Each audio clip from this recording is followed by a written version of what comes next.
Hello everyone, most welcome all of you. आज का अपना चैप्टर है मानव विकास, ज्योग्राफी का थर्ड चैप्टर। हम कर रहे हैं रिवीजन और 18 दिन का अपना ये टारगेट था, जिसमें से आज है तीसरा दिन। तीसरे दिन में हम पढ़ेंगे मानव विकास। आइए शुरू करते हैं। अब यहाँ पे देखेंगे इसका सिलेबस, चैप्टर वाइज अपन सिलेबस भी देख रहे हैं और उसके साथ साथ अपन कंप्लीट नोट्स भी पढ़ रहे हैं। तो सिलेबस में ये जो चैप्टर है, इस चैप्टर का सिलेबस इस तरीके से रहेगा। पहले पढ़ेंगे वृद्धि और विकास। वृद्धि किसे कहते हैं, विकास किसे कहते हैं, अंतर क्या है दोनों में। नेक्स्ट रहेगा हमारा मानव विकास के 4 स्तंभ। उसके बाद फिर हम पढ़ेंगे मानव विकास के उपागम, जिसमें 4 उपागम है: आय उपागम, कल्याण उपागम, न्यूनतम आवश्यकता उपागम और क्षमता उपागम। फिर हम पढ़ेंगे मानव विकास का मापन और इसमें हम पढ़ेंगे मानव विकास सूचकांक HDI। HDI क्या होता है, HDI का मान कितना होता है, HDI किसने दिया था, ये सारी चीजें हम पढ़ेंगे। फिर हम पढ़ेंगे अंतरराष्ट्रीय तुलनाएं। तो इस तरीके से हमारा ये चैप्टर है, चैप्टर नंबर तीसरा। और जिस तरीके से रेगुलर अपन चैप्टर पढ़ने के बाद में शाम की जो अपनी इवनिंग क्लास रहती है, लाइव क्लास, उसमें अपन करते हैं MCQs। तो आज भी शाम को रहेगा MCQs अपना 8:30 बजे से अपनी लाइव क्लास रहेगी। तो अब देखो, शुरुआत करते हैं अपन। पहला है सार्थक जीवन। सार्थक जीवन किसे कहते हैं, मतलब जो व्यक्ति, इंसान जो जीवन जीता है वो सार्थक जीवन कब कहलाएगा। तो सार्थक जीवन का मतलब ये नहीं है कि कोई व्यक्ति बहुत लंबी उम्र तक जीवित है तो उसका जीवन सार्थक कहलाएगा, नहीं। तो क्या लिखा है कि सार्थक जीवन केवल दीर्घ नहीं होता। दीर्घ मतलब लंबा। अगर कोई 80 साल, 90 साल, 100 साल अगर जिंदा रहता है तो इसका मतलब हम ये नहीं कह सकते कि उसका जीवन सार्थक है। उसका कोई ना कोई उद्देश्य होना चाहिए, उसका कोई ना कोई टारगेट होना चाहिए कि मुझे क्या बनना है और वो बन सके, है ना, ऐसे अवसर उसके पास हो। तो जीवन का कोई ना कोई उद्देश्य होना चाहिए। और यहाँ पे जैसे कि इसका अर्थ क्या होता है, इसका अर्थ होता है कि लोग स्वस्थ हो, लंबा जीवन जिए, उसके साथ साथ उसके जीवन का कोई उद्देश्य होना चाहिए। वो क्या बनना चाहता है, क्या प्राप्त करना चाहता है ना, क्या अचीव करना चाहता है। उसका जीवन स्वस्थ होना चाहिए, विवेकपूर्ण सोच करके समाज में प्रतिभागिता करे, समाज में अपना योगदान दे सके अपने उद्देश्य के अनुरूप, और अपने उद्देश्यों को पूरा करने में स्वतंत्र हो। तो ये सारी चीजें अगर है तो उसका जीवन सार्थक कहलाएगा। अगला पॉइंट है हमारा, नेक्स्ट पॉइंट है बच्चों, हम पॉइंट वाइज इसी तरीके से सारी चीजें करेंगे। अगला हमारा पॉइंट है विकास। देखो, 2 चीजें हैं, एक है विकास, एक है वृद्धि। तो विकास क्या होता है, वृद्धि क्या होता है, समझिएगा। विकास जो होता है, ये गुणात्मक परिवर्तनों को हम विकास कहते हैं। मतलब खाली संख्या बढ़ने को हम विकास नहीं कहेंगे, गुणात्मक परिवर्तन होना चाहिए, सुख सुविधाओं में वृद्धि होनी चाहिए। तो ये जो है ना, ये गुणात्मक परिवर्तनों को हम कहेंगे। और ये मूल्य सापेक्ष होता है, मूल्य निरपेक्ष नहीं होता है। वृद्धि मूल्य निरपेक्ष होती है, जबकि विकास जो है वो मूल्य सापेक्ष होता है। ध्यान रखना, एक एक लाइन से प्रश्न बनेगा। और ये ज्योग्राफी का जो अपन कंप्लीट कर रहे हैं, ज्योग्राफी का जो अपन कंप्लीट कोर्स कर रहे हैं बच्चों, 18 दिन का अपना टारगेट है। इस कोर्स के कंप्लीट होने के तुरंत बाद अपन 2000 क्वेश्चंस की इसकी सीरीज चलाएंगे। 2000 इंपोर्टेंट प्रश्न उत्तर आपको मिलेंगे। तो ये एक एक लाइन से हम प्रश्न बनाएंगे। तो आप लोग अगर डिटेल में पढ़ लिए हैं तो आपको ये प्रश्न भी आसानी से इजीली समझ में आ जाएंगे। चलिए आगे बढ़ते हैं। नेक्स्ट यहाँ पे देखो लिखा हुआ है कि विकल्पों में वृद्धि होनी चाहिए। मतलब किसी इंसान के पास आज से 2 साल पहले अगर कुछ उसकी आवश्यकताओं की पूर्ति के लिए कुछ विकल्प थे या एक आधा विकल्प था, तो अब 2 साल के बाद में उसके पास और ज्यादा विकल्प होने चाहिए, तो उसे विकास कहेंगे। वर्तमान स्थिति में परिवर्तन होना ही विकास है। तो जो स्थिति फिलहाल है, इस स्थिति में परिवर्तन हो जाए, सुख सुविधाओं में वृद्धि हो जाए, इंसान और ज्यादा थोड़ा सा अपने लिए जो है वो आय का जरिया बना सके, तो इस तरीके से विकास उसे हम कहेंगे। और विकास का अर्थ है गुणवत्ता में सकारात्मक वृद्धि। नकारात्मक जो है अगर इसमें रहा तो हम उसे विकास नहीं कहेंगे। वृद्धि तो नकारात्मक हो सकती है, लेकिन विकास जो है वो हमेशा क्या होता है, सकारात्मक होता है। अभी हम पहले वृद्धि को पढ़ेंगे, फिर मैं तुलनात्मक रूप से बताऊंगा कि वृद्धि क्या होती है, विकास क्या होता है। एक उदाहरण लेकर के अपन इसे समझेंगे। तो अभी देखो, दूसरा हमारा पॉइंट है, नेक्स्ट है वृद्धि। तो वृद्धि क्या होती है कि ये मात्रात्मक होती है। मात्रात्मक का मतलब ये होता है कि मान लीजिए किसी गांव की जनसंख्या मान लो 1000 है, और 2 साल के बाद में उसमें 1200 लोग अगर हो जाते हैं, 1200 लोग अगर हो जाते हैं, तो वो जो है ना, ये वृद्धि कहलाएगी, विकास नहीं कहलाएगा। ये वृद्धि कहलाएगी। और उसी गांव में 2 साल पहले जैसे स्कूल नहीं था लेकिन अब स्कूल खुल गया, पहले वहां पे हॉस्पिटल नहीं था लेकिन अब हॉस्पिटल खुल गया, पहले वहां पे मार्केट नहीं था अब मार्केट भी आ गया, पहले वहां पे पढ़े लिखे लोग कम थे अब पढ़े लिखे लोग भी हो गए, और सड़कें नहीं थी सड़क हो गई, लाइट की सुविधा हो गई। इस तरीके से सारी जब सुख सुविधाएं भी उसमें बढ़ती है तो वो फिर कहलाता है विकास। ओके, तो आपने देखा होगा कई बार कहते हैं ना, जैसे आप कुछ समय बाद किसी स्थान पर जाते हैं और वहां पे इतना परिवर्तन देखते हैं, सारी चीजें बदलती हुई देखते हैं, तो आप कहते हैं क्या विकास हुआ है, तो वो विकास होता है। वृद्धि मात्रात्मक होती है, मतलब खाली संख्या बढ़ती है। वृद्धि को मापा जा सकता है, ठीक है ना। उसके बाद यह मूल्य निरपेक्ष होती है। अब हमने देखा था विकास जो है वो मूल्य सापेक्ष होता है, तो वृद्धि मूल्य निरपेक्ष होती है। वृद्धि धनात्मक भी हो सकती है और ऋणात्मक भी हो सकती है। अब जैसे मान लो ये संख्या है, हो सकता है बढ़ेगी लेकिन कई बार घटती भी है, कम भी होती है। जैसे कुछ लोग प्रवास कर गए, गांव से शहर की ओर चले गए, या और भी कई कारण होते हैं, तो ये संख्या कम भी हो सकती है, ठीक है। तो वृद्धि घट भी सकती है, बढ़ भी सकती है, लेकिन विकास हमेशा सकारात्मक होगा। संख्या में होने वाले परिवर्तन को ही हम वृद्धि कहते हैं। जैसे 1000 था 1100 हो गया, 900 हो गया, ऐसे घट बढ़ गया, ऊपर नीचे हो गया, तो वो कहलाएगा वृद्धि। अगला पॉइंट है हमारा नेक्स्ट, अब वृद्धि और विकास में अंतर क्या है। तो देखो इसे हम स्पष्ट रूप से समझ चुके हैं कंप्लीटली, आप लोग इसे और पढ़ लीजिएगा, स्क्रीनशॉट ले लीजिएगा इसका। और ये कंप्लीट जो नोट्स है बच्चों, ये आपको हमारे ऐप में मिलेंगे।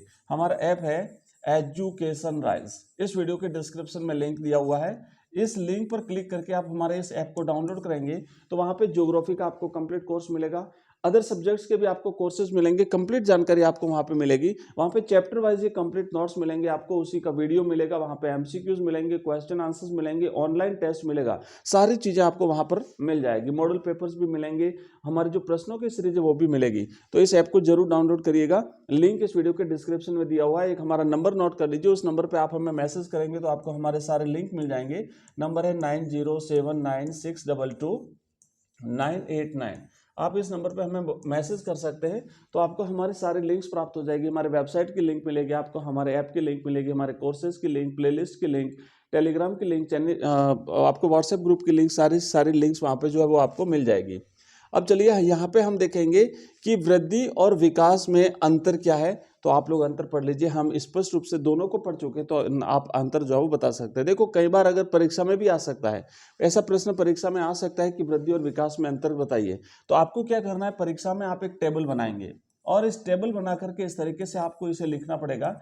यहाँ पे आप लिखेंगे, एक तरफ लिखेंगे आप वृद्धि और एक तरफ लिखेंगे आप विकास, ठीक है। यहाँ पे आपको लिखना है वृद्धि, यहाँ पे आपको लिखना है विकास, और उसके बाद एक एक पॉइंट से, जैसे आपने पहला पॉइंट यहाँ पे लिख दिया, दूसरा पॉइंट यहाँ लिख दिया, तीसरा यहाँ लिख दिया, तो इस तरीके से आप लिखेंगे। इसके पहले पॉइंट में बताना है आपको कि भाई वृद्धि जो है वो संख्यात्मक वृद्धि होती है, मात्रात्मक वृद्धि होती है, जबकि ये गुणात्मक वृद्धि होती है, ठीक है। एक मूल्य निरपेक्ष है, दूसरी मूल्य सापेक्ष है। इस तरीके से आप लोग जो है वो बता सकते हैं, यह इस तरीके से आपको बताना है। नेक्स्ट हमारा अगला पॉइंट है मानव विकास। अब हम आते हैं मूल पॉइंट जो है हमारा, वो है मानव विकास। तो मानव विकास जो है, मानव विकास से तात्पर्य है लोगों के विकल्पों में वृद्धि करना। हम विकास कब कहेंगे, मानव का विकास कैसे हुआ या नहीं हुआ कैसे पता चलेगा। तो ये पता ऐसे चलेगा कि मनुष्य के पास कुछ समय पहले, साल भर पहले, 2 साल पहले, 10 साल पहले विकल्प कम थे, लेकिन अब उसके पास विकल्पों का क्या हुआ है, विकल्पों में वृद्धि हुई है और उसके जीवन में सुधार लाना है। तो ये मानव विकास हम उसे कहेंगे। यह व्यक्ति के जीवन में गुणात्मक परिवर्तन को प्रदर्शित करता है, क्योंकि विकास का अर्थ ही होता है गुणात्मक परिवर्तन और साथ ही साथ सकारात्मक परिवर्तन। नेक्स्ट है, अब ये जो मानव विकास का सिद्धांत है, ये कॉन्सेप्ट किसने दिया, तो डॉक्टर महबूब उल हक के द्वारा मानव विकास का यह सिद्धांत दिया गया है। ये पाकिस्तान के अर्थशास्त्री रहे थे। मानव विकास का अभिप्राय ऐसे विकास से है जो लोगों के विकल्पों में वृद्धि करता है और उनके जीवन में सुधार लाता है। तो मानव विकास क्या होगा कि लोगों को ज्यादा विकल्प उपलब्ध कराए। विकास का मूल उद्देश्य ऐसी दशाओं को उत्पन्न करना है जिनमें लोग सार्थक जीवन व्यतीत कर सकें, ठीक है। तो ये जीवन कैसा होना चाहिए, इंसान का सार्थक होना चाहिए। आगे बढ़ते हैं। नेक्स्ट हमारा अगला पॉइंट है मानव विकास के 4 स्तंभ। अभी हमने देखा था कि मानव विकास के 4 स्तंभ हैं और फिर उसके उपागम भी हम अलग से पढ़ेंगे। तो पहला जो इसका स्तंभ है वो है समता। स्तंभ का मतलब क्या होता है? आधारभूत जो एक प्रकार से इसकी जो चार बातें वो तो होनी ही होनी चाहिए, है ना, तभी हम कहेंगे मानव विकास। तो पहला है समता। समता का मतलब होता है समानता। समता का मतलब होता है समानता। तो अब देखो कि जो उपलब्ध अवसर हैं, जो उपलब्ध संसाधन हैं, उन उपलब्ध अवसरों में प्रत्येक व्यक्ति को समान भागीदारी मिलनी चाहिए, किसी को न ज्यादा और न किसी को कम। तो समान भागीदारी मिलेगी तभी वहां पे उसे हम समता कहेंगे। अगर किसी को ज्यादा अवसर मिल रहे हैं, किसी को कम मिल रहे हैं, तो वहां पर समता नहीं होगी। लोगों को उपलब्ध अवसर लिंग, प्रजाति, आय और भारत के संदर्भ में अगर हम बात करें तो जाति भी इसमें शामिल है। जाति के भेदभाव के विचार के बिना समान होने चाहिए। किसी के साथ हम ये नहीं कहेंगे पुरुष है कि स्त्री है ना। प्रजाति के हिसाब से विभेद नहीं होगा, आय के हिसाब से नहीं होगा कि भाई उच्च वर्ग की आय के लोगों को ये सुविधा मिलेगी और निम्न वर्ग की आय के लोगों को नहीं मिलेगी, ऐसा नहीं कर सकते। और जाति के हिसाब से भी हम देखेंगे। दूसरा पॉइंट हमारा होता है इसी में, मानव विकास के चार आधार स्तंभों में दूसरा पॉइंट होता है सतत पोषणीयता। सतत पोषणीयता का मतलब होता है निरंतरता बनी रहे उसमें। मतलब क्या होता है कि अवसरों की उपलब्धता में निरंतरता हो, लगातार अवसर उपलब्ध रहे, कि एक समय में आपको कुछ अवसर मिले उसके बाद फिर साल भर के लिए अब कुछ नहीं है, ऐसा नहीं होना चाहिए। वो अवसरों की उपलब्धता जो है उसमें निरंतरता होनी चाहिए। इसके लिए आवश्यक है कि प्रत्येक पीढ़ी को समान अवसर मिले। मतलब अभी हम जैसे मान लो जिन सुख सुविधाओं का उपभोग कर रहे हैं, तो ऐसा नहीं हो कि हमारी आने वाली पीढ़ियों को वो चीजें नहीं मिले। मतलब उन्हें भी मिलती रहे, लगातार तो निरंतरता बनी रहे और उनकी आने वाली पीढ़ियों को भी ये सब कुछ मिलता रहे। भावी पीढ़ियों को ध्यान में रखकर पर्यावरणीय, वित्तीय और मानव संसाधनों का उपयोग करना ही वह सतत पोषणीयता कहलाता है। नेक्स्ट पॉइंट है कि इनमें किसी भी संसाधन का दुरुपयोग भावी पीढ़ी के लिए अवसरों को कम करेगा। अब मान लीजिए जैसे अपन अगर बात करें पेट्रोलियम पदार्थों की, आज अगर हमने हमारी आवश्यकताओं की पूर्ति के लिए उसका अति दोहन किया, तो आने वाले समय में, क्योंकि ये तो इसका भंडार सीमित है, तो आने वाली हमारी जो पीढ़ियां होगी उनको फिर ये चीजें नहीं मिलेगी। तो हमें आने वाली पीढ़ियों की आवश्यकताओं को ध्यान में रखते हुए वर्तमान में हमारी आवश्यकताओं की पूर्ति करनी है। नेक्स्ट है तीसरा हमारा पॉइंट है वो है उत्पादकता। उत्पादकता से क्या तात्पर्य है? यहां पर उत्पादकता शब्द का प्रयोग मानव श्रम की उत्पादकता के संदर्भ में है।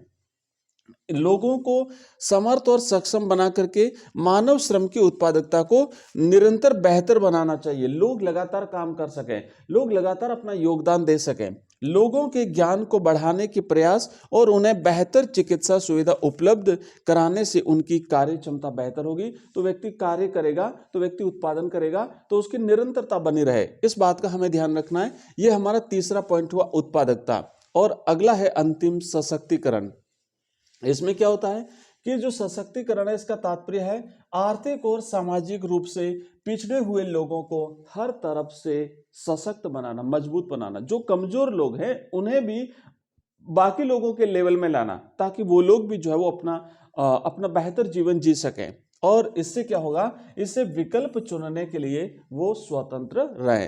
तो अभी हमने जो है ना यहाँ पे पढ़ा है मानव विकास के चार स्तंभ, जिसमें हमने पहला पढ़ा है समता, हमने इसमें पहला पढ़ा है समता। दूसरा हमने पढ़ा है सतत पोषणीयता यानी निरंतरता। सतत पोषणीयता, सतत पोषणीयता, इसमें हमने पढ़ा है सतत पोषणीयता यानी कि निरंतरता बनी रहे। तीसरा हमने पढ़ा है उत्पादकता, तीसरा पॉइंट है हमारा उत्पादकता। और चौथा पॉइंट हमने पढ़ा है बच्चों सशक्तिकरण। तो इस तरीके से ये चार आधार स्तंभ। अब है मानव विकास, मानव विकास के विभिन्न उपागम। तो आइए एक एक करके हम इसे भी देख लेते हैं। चार उपागम है।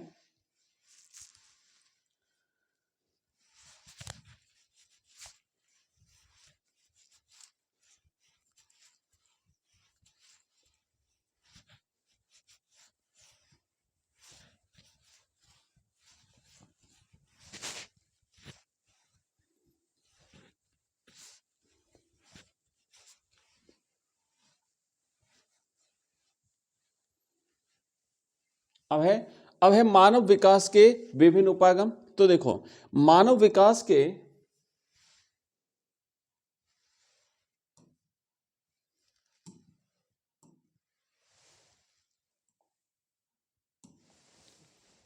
हाँ, मानव विकास के विभिन्न उपागम।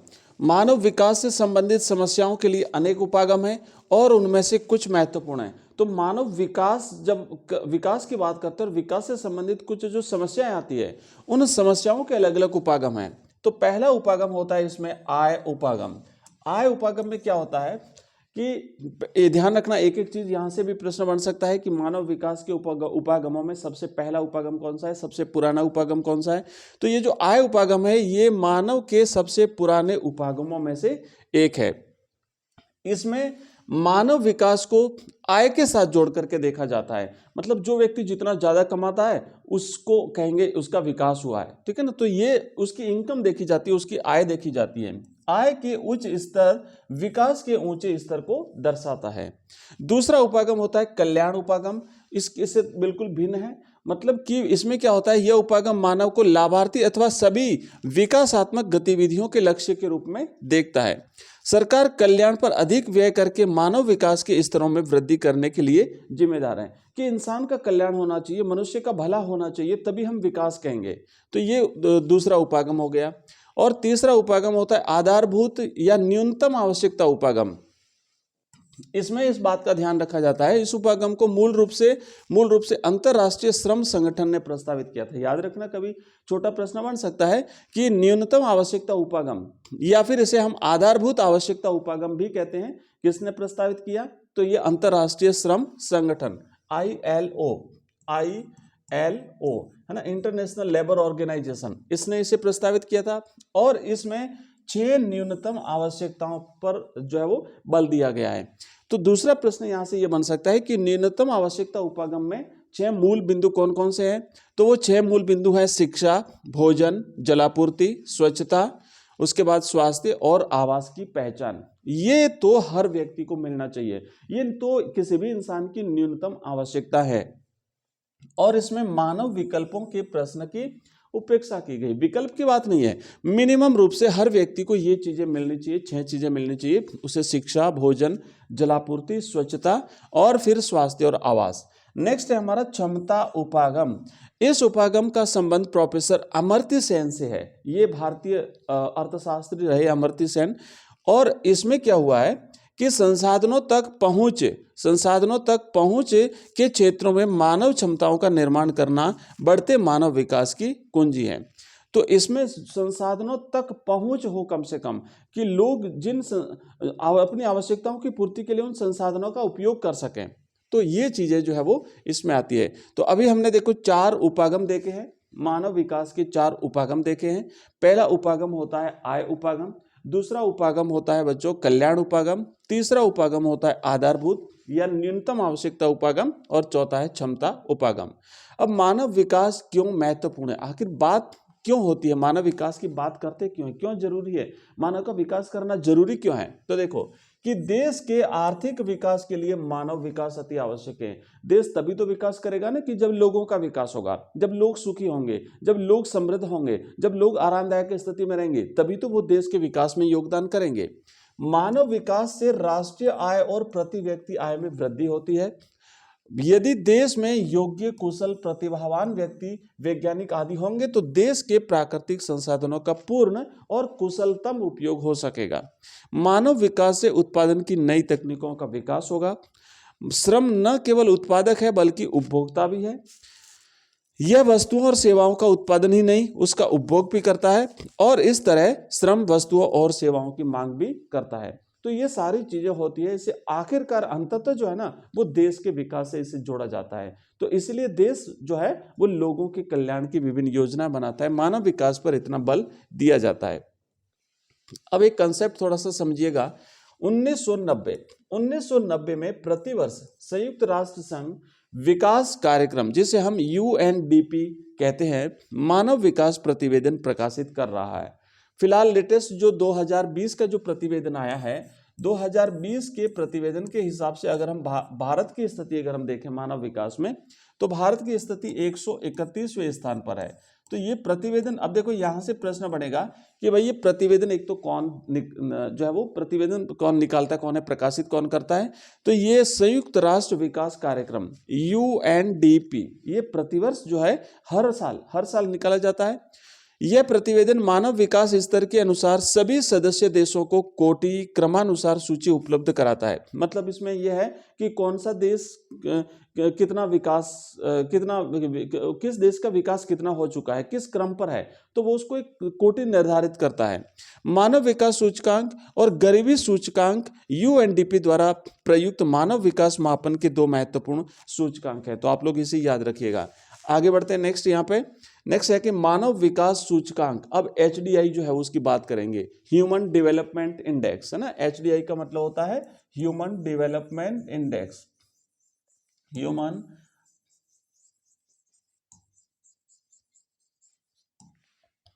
Development index, HDI. तो मानव विकास सूचकांक एक मापक है ना। ये मानव के विकास को मापने का एक तरीका है जिसके द्वारा किसी देश के लोगों के विकास का मापन किया जाता है। और इस मापन को करने के लिए इसमें तीन चीजें शामिल की जाती है। एक तो है स्वास्थ्य, दूसरा है शिक्षा के स्तर, और तीसरा है संसाधनों तक उनकी पहुंच है। तो ये जो है ना, ये तीन पॉइंट आपको ध्यान में रखना है कि मानव विकास के लिए तीन चीजें कौन कौन सी जो है वो उनको आधार माना जाता है। तो पहला है स्वास्थ्य, और स्वास्थ्य का मतलब होता है जन्म के समय जीवन प्रत्याशा। उसके बाद फिर आता है शिक्षा, और फिर तीसरा आता है संसाधनों तक पहुंच। तो ये तीन मूल बिंदु होते हैं। और ये जो मानव विकास सूचकांक है, इसका मान, इस सूचकांक का मान जो है वो 0 से 1 के बीच में होता है। 0 पॉइंट से शुरू होता है, 0.01, है ना, ऐसे करके 0 पॉइंट, और फिर हाईएस्ट आता है 1 तक। इसका हाईएस्ट मान होता है, अंतिम मान होता है 1। तो एक जो है वो सबसे ज्यादा विकास माना जाता है, और ये जो है वो सबसे कम विकास माना जाता है। मतलब ये ऐसे बढ़ता है, मान लीजिए ये एक स्केल है ना। यहाँ से 0 से शुरू किया, फिर 0.1 आएगा, 0.1 आएगा, फिर 0.2 आएगा, फिर 0.3, 0.03, 4, 4, 5, 6, 7, 8, ऐसे करते करते यहाँ तक जाते हैं तो 1 आता है। तो जो देश जिस इधर जो रहेंगे वो ज़्यादा जो है वो मानव विकास सूचकांक वाले देश माने जाते हैं। नेक्स्ट पॉइंट है अपना कि मानव विकास सूचकांक का मापन किस प्रकार किया जाता है। तो संयुक्त राष्ट्र के अनुसार मानव विकास लोगों के विकल्पों को विकसित और परिवर्धित करने की प्रक्रिया है।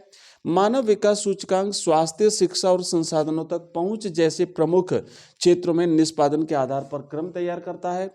यह क्रम 0 से 1 के बीच में स्कोर पर आधारित होता है जो किसी देश के मानव विकास सूचकांक के रिकॉर्ड से प्राप्त किया जाता है। अब है मानव विकास के मापन के तीन प्रमुख सूचकांक हमने अभी देखा, स्वास्थ्य, शिक्षा और संसाधनों तक पहुंचे। तो पहला है स्वास्थ्य। अब देखो स्वास्थ्य में क्या होता है कि स्वास्थ्य का मूल्यांकन करने के लिए चुना गया सूचक जो है वो है जन्म के समय जीवन प्रत्याशा, जो दीर्घ और स्वस्थ जीवन का सूचक है। अगला पॉइंट होता है शिक्षा। शिक्षा का मूल्यांकन करने के लिए प्रौढ़ साक्षरता दर और सकल नामांकन अनुपात को आधार माना जाता है। कुल नामांकन कितना है और साथ ही साथ प्रौढ़ साक्षरता, जो बड़े लोग हैं उनकी साक्षरता को भी ध्यान में रखा जाता है। यह मनुष्य की ज्ञान तक पहुंच को प्रदर्शित करता है। और तीसरा पॉइंट होता है इसमें बच्चों, नेक्स्ट होता है वो संसाधनों तक पहुंच। संसाधनों तक पहुंच से तात्पर्य है यह लोगों की क्रय शक्ति को प्रकट करता है कि अगर किसी इंसान को किसी चीज की जरूरत है तो वो व्यक्ति उस जरूरत को पूरा करने के लिए उस साधन का उपयोग कर सके। उसके पास इतनी योग्यता होनी चाहिए कि वो उस चीज को खरीद सके, परचेज कर सके। ऐसा नहीं हो कि उस व्यक्ति की ऐसी ताकत नहीं कि वो अपनी आवश्यकताओं की पूर्ति के लिए उस संसाधन को उपयोग ना कर सके। तो ये आर्थिक सामर्थ्य का सूचक होता है। तो एक है स्वास्थ्य, दूसरा है शिक्षा और तीसरा है अर्थ। अर्थ मतलब संसाधनों तक पहुंचे। अब हम बात करेंगे संयुक्त राष्ट्र विकास कार्यक्रम। 1990 से संयुक्त राष्ट्र विकास कार्यक्रम, जैसे हमने देखा अभी, ये मानव विकास सूचकांक जो है वो मानव विकास सूचकांक प्रतिवेदन प्रकाशित करता है। और अभी हमने इसमें देख लिया था ये, ठीक है। अब मानव विकास के उच्च स्तर वाले देश, तो हमने अभी देखा कि इसमें कैटेगरी बनी रहती है, कोटीज होती हैं कि भाई कौन से देश मानव विकास के उच्च स्तर वाले हैं, कौन से देश निम्न है, कौन सा देश किस क्रम पर है। तो इन देशों में स्वास्थ्य सेवाओं को, जैसे अभी हमने बात करी थी, तीन चीजों का ध्यान रखा जाता है। वहां पे शिक्षा की कैसे अवसर उपलब्ध है, वहां पे स्वास्थ्य कैसा है लोगों को, वहां पे विकल्प चुनने की उनकी ताकत कैसी है। तो इसमें शिक्षा और स्वास्थ्य पर सरकार द्वारा अत्यधिक निवेश किया जाता है तथा इन सेवाओं को उपलब्ध कराना सरकार की प्राथमिकता होती है। राजनीतिक उपद्रव और सामाजिक अस्थिरता यहाँ पर नहीं पाई जाती। जो मानव विकास के उच्च स्तर वाले जो देश होते हैं वहाँ पे क्या होता है कि वहाँ पे शिक्षा ज़्यादा खर्चा किस पे करती है, ज़्यादा खर्चा शिक्षा पे करेगी, स्वास्थ्य सेवाओं पे करेगी, मतलब सामाजिक कल्याण पर ज़्यादा ध्यान देगी वहाँ की सरकार। और वहाँ पे राजनीतिक उपद्रव और सामाजिक अस्थिरता नहीं होगी, देश में शांति होगी। उसके बाद होता है कि यहाँ पर बहुत अधिक सामाजिक विविधता नहीं होती है। और ये जो देश होते हैं सर्वाधिक जो मानव विकास सूचकांक वाले देश में, उसमें पहला नंबर तो है नॉर्वे का। फिर उसके बाद यहाँ पे आते हैं आइसलैंड आते हैं, ऑस्ट्रेलिया आते हैं, लग्जमबर्ग आता है, कनाडा आता है, यूएसए आता है, ये देश आते हैं। मानव विकास सूचकांक के निम्न मानव विकास सूचकांक वाले जो देश होते हैं उनकी क्या विशेषताएं होती है? तो देखो, सामाजिक सेवाओं में सरकार द्वारा आवश्यक निवेश किया जाता है। उसके बाद होता है कि इन देशों में प्रतिरक्षा और गृह कलह शांत करने में अधिक व्यय होता है। उसमें तो देखो शिक्षा और स्वास्थ्य पर ज़्यादा खर्चा किया जाता है, लेकिन इसमें क्या जाता है, इसमें रक्षा पर ज़्यादा खर्चा किया जाता है। सरकार को आशंका रहती है आंतरिक और बाहरी जो विद्रोह है, समस्या है पैदा होने का, तो सरकार जो है वो रक्षा पर ज़्यादा खर्च करेगी। और इसके बाद क्या होता है कि अधिकांश देशों में आर्थिक विकास की गति बहुत धीमी होती है। ये देश अभी विकासशील होते हैं, पूर्ण विकास नहीं हुआ होता है। उसके बाद अधिकांश देश राजनीतिक उपद्रवों, गृह कलह, सामाजिक अस्थिरता, अकाल अथवा बीमारियों के दौर से गुजर रहे होते हैं। वहां पे राजनीतिक उपद्रव चलते हैं, जैसे कभी फौजी शासन आ गया है ना, कभी सैनिक शासन वहां पे स्थापित हो गया, कभी प्रजातंत्र, फिर आपस में लड़ाई झगड़े इस तरीके से चलते रहते हैं, गृह युद्ध की स्थिति बनी रहती है। और नेक्स्ट हमारा अंतिम पॉइंट है आज की इस क्लास का, वो है अंतरराष्ट्रीय तुलनाएं। तो देखो, अंतरराष्ट्रीय तुलना में क्या होता है कि यहाँ पे विभिन्न देशों की तुलनात्मक स्थिति को देखा जाता है कि कौन देश कितना विकास, किस देश का मानव विकास कितना है, किस देश का निम्न है। तो मानव विकास में बड़े देशों की अपेक्षा जो छोटे देश होते हैं, अगर जनसंख्या के हिसाब से भी और आकार के हिसाब से भी अगर हम देखें, तो जो छोटे देश हैं वो मानव विकास में ज़्यादा जो है वो उच्च स्तर पर है, जो बेहतर स्थिति में है। जैसे बात करें अगर श्रीलंका की, त्रिनिदाद एवं टोबैगो जो है, तो ये देश जो है ना, ये मानव विकास सूचकांक में भारत से भी ज़्यादा अच्छी स्थिति में है। भारत इतना विशाल देश है और जनसंख्या में के हिसाब से अगर देखें तो विश्व का सबसे बड़ा देश है, लेकिन फिर भी मानव विकास सूचकांक की बात करें तो भारत 2020 की रिपोर्ट के हिसाब से, 2020 के मानव विकास प्रतिवेदन के हिसाब से भारत की स्थिति बच्चों 131वीं है, जबकि श्रीलंका एक छोटा सा देश है, त्रिनिदाद एवं टोबैगो बिल्कुल छोटे छोटे देश हैं, ये भी मानव विकास सूचकांक में भारत से बेहतर है, क्योंकि यहाँ की सरकारें जो है कम जनसंख्या होने के कारण और उनके इस प्रकार की पॉलिसीज होने के कारण वहाँ पे जो है वो शिक्षा पर, स्वास्थ्य पर ज़्यादा खर्च कर पाती है, लोगों को अच्छा बेहतर जीवन स्तर उपलब्ध करवा पाती है। अब इनकी जो कुछ कैटेगरीज होती है वो हम देखेंगे कि मानव विकास सूचकांक में अति उच्च मानव विकास सूचकांक वाले जो देश होते हैं उनका जो स्कोर होता है वो होता है 0.800 से लेकर के ऊपर होता है 1 तक, क्योंकि हाईएस्ट मान इसका 1 होता है, 0 से 1 के बीच में होता है। तो ऐसे अभी फिलहाल वर्तमान में जो है वो विश्व में 66 देश हैं, तो 66 कंट्रीज हैं जिनका मानव विकास सूचकांक उच्च है। और अब प्रश्न यहाँ से बन सकता है, ऑब्जेक्टिव टाइप के क्वेश्चन बन सकते हैं कि भाई जो उच्च मानव विकास वाले जो देश होते हैं उनका सूचकांक कितना होता है? ध्यान रखना 0.8 से लेकर के 1 तक। फिर है कुछ यहाँ पे है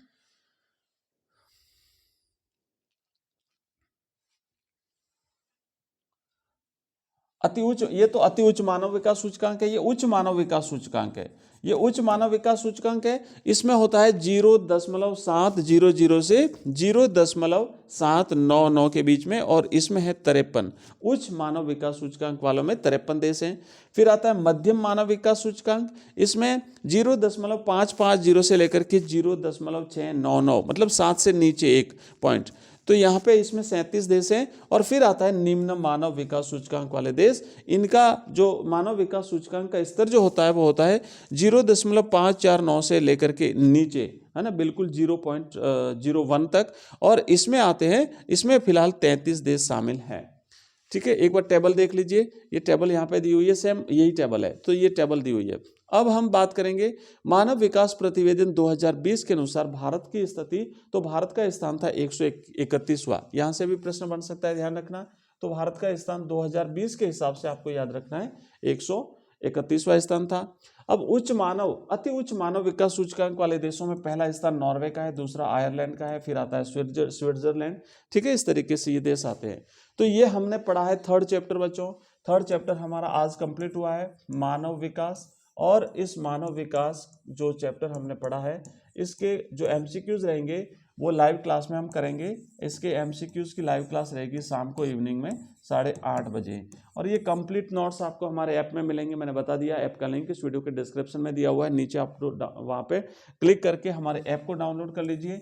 एजुकेशन राइज नाम से आप प्ले स्टोर पर सर्च करके भी ऐप को डाउनलोड कर सकते हैं। तो ये एजुकेशन राइज नाम का ऐप है, यहाँ पर आपको सारे कोर्सेज मिल जाएंगे। मिलते हैं अगली क्लास में, तब तक के लिए जय हिंद, जय भारत।